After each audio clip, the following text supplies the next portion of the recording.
یہ عقیدہ غلط ہے.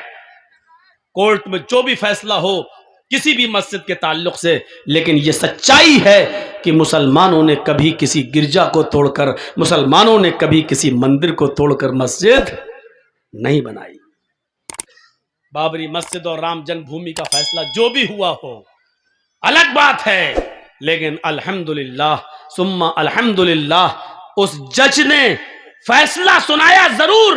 ایک پکش ہندو کو رام جنم بھومی کی جگہ یا مسجد کی جگہ اس کو دی ضرور، لیکن اپنے فیصلے میں یہ بھی اس نے اقرار کیا ہے کہ ہندو لوگ کہتے ہیں مندر توڑ کر مسجد بنائی گئی ہے، لہٰذا ہندو اس بات کو ثابت نہیں کر پائے کہ مسلمانوں نے اس جگہ کبھی مندر توڑ کر مسجد بنائی ہے. لہٰذا یہاں شروع سے مسجد تھی، 1949 تک اس میں نماز پڑھی جاتی تھی. مندر توڑ کر مسجد کا بنانا ہندو پکش کی طرف سے ثابت نہیں ہو سکا. الحمدللہ تم نے جو بھی زمین جس کو دی وہ تم جانو، قیامت کے دن تمہیں اس کا جواب دینا ہوگا. لیکن اس بات کی مجھے خوشی ہے کہ تم نے اپنے فیصلے میں یہ کہا ہے کہ مندر توڑ کر مسجد بنانا ہندو ثابت نہیں کر پائے ہیں. اور ہم بھی یہی کہتے ہیں کہ بابری مسجد کی جگہ پر پہلے کوئی مندر نہیں تھا، اور کسی نے بھی وہاں مسجد بنائی ہے تو مندر توڑ کر مسجد نہیں بنائی گئی ہے، کیونکہ ہم مسلمانوں کا عقیدہ ہے کہ مندر توڑ کر اگر کسی کی زمین پر ناجائز قبضہ کر کے یا مندر توڑ کر مسجد بنائی جائے تو وہاں ہماری نماز ہو ہی نہیں سکتی ہے. یہ ہماری تعلیم ہے، یہ ہمارا عقیدہ ہے، یہ ہماری بنیاد ہے، یہ ہمارے اصول ہیں، یہ ہمارے ضابطے ہیں. تو انسانیت دکھانا تھی. حضرت عمر اس ڈر سے نکل گئے کہ بعد میں آنے والے لوگ کہیں عیسائیوں کو پریشان نہ کریں اور ان کے گرجا کو توڑ نہ دیں. دیکھیے دوسروں کی مذہبی عبادت گاہوں کی کتنی حفاظت ہوتی تھی، یہ جانتے ہوئے بھی کہ مسلمان پھیلیں گے اور اس جگہ پہ مسلمان آئیں گے، ان کی تعداد بڑھے گی، لیکن حضرت عمر کو یہ بھی گوارا نہیں کہ مسلمانوں کی تعداد بڑھنے کے باوجود بھی ان کا گرجا توڑا جائے. نہیں، حضرت عمر فاروق یروشلم کی طرف سفر کر رہے ہیں، بیت المقدس فتح کر لیا جاتا ہے، بیت المقدس فتح کر لیا جاتا ہے، بیت المقدس کو آزاد کر لیا جاتا ہے. لوگوں نے ان کو بلایا، امیر المومنین آئیے، ایک بار آپ بیت المقدس میں آ جائیے اور دیکھ لیجئے اور بیت المقدس کا نظام بنا جائیے، 2 رکعت نماز پڑھا دیجئے. حضرت عمر کو بڑی خوشی ہوئی کہ آج بیت المقدس کو آزاد کر لیا گیا ہے. حضرت عمر فاروق بیت المقدس کی طرف جا رہے ہیں اپنے چند ساتھیوں کے ساتھ. راستے میں یروشلم پڑتا ہے. جب یروشلم سے گزر رہے تھے تو وہاں عیسائیوں کی ایک بستی تھی، اس عیسائیوں کی ایک بستی سے گزر رہے تھے، وہیں اذان کا وقت ہو جاتا ہے. اسی بستی کے اندر عیسائیوں کا ایک گرجا تھا جس میں عیسائی عبادت کرتے تھے. حضرت عمر فاروق کے ایک ساتھی نے اذان دی. حضرت عمر فاروق رضی اللہ تعالیٰ عنہ کے ایک ساتھی نے جب اذان دی تو حضرت عمر فاروق نے سارے صحابہ سے کہا تم وضو بنا لو. وضو بنانے کے بعد نماز پڑھنے کا ٹائم آیا تو وہ عیسائی اپنی بستی سے نکلتے ہیں، حضرت عمر فاروق کے پاس آتے ہیں اور کہتے ہیں امیر المومنین آپ نماز کہاں پڑھیں گے، آپ کی نماز کا وقت آ گیا ہے. انسانیت دیکھیے. حضرت عمر فاروق نے کہا اسی جنگل میں اسی بستی میں ہم نماز پڑھ لیں گے، چادریں بچھائیں گے اور یہیں نماز پڑھ لیں گے.